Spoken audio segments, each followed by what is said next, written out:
Hello hi everyone అండి. ఇవాళ recipe రాగి పిండితో సర్వపిండి చేసుకుందామండి. ఇది రాగి పిండి తీసుకోవాలి. ఇలా గిన్నెలో తీసుకున్నాక కావాల్సినవి ఉల్లిగడ్డ చిన్న కట్ చేసుకోవాలి. కొత్తిమీర చిన్న కట్ చేసుకోవాలండి. కరివేపాకు చిన్న కట్ చేసుకోవాలి. కారము, ఉప్పు, అల్లం పేస్ట్, ఎల్లిపాయ జీలకర్ర పేస్ట్ అండి. అన్నీ వేసి కలపాలండి.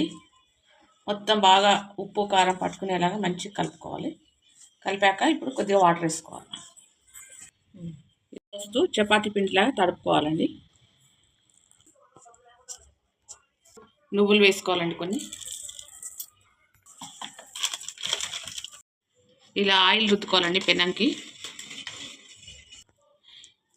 ఇలా కొద్దిగా ముద్దలు తీసుకొని ఇలా పెనం పైన పెట్టేసి ఒత్తుకోవాలండి. పిండి ఒత్తుకున్నాక ఇప్పుడు హోల్స్ కొట్టాలి. అలా హోల్స్ వేసుకొని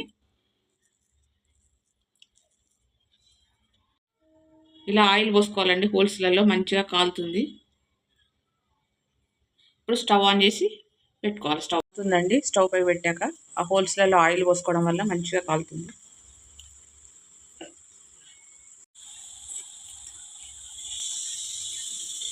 ఇట్లా కొద్ది కలపాలండి. ఇలా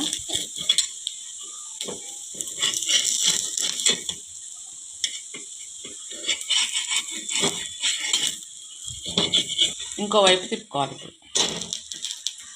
ఇట్లా కలర్ వస్తుందండి. రెడ్ కలర్ వస్తుంది కాలాక. ఇంకో సైడ్ కూడా కాలాక తీసేసుకోవాలండి.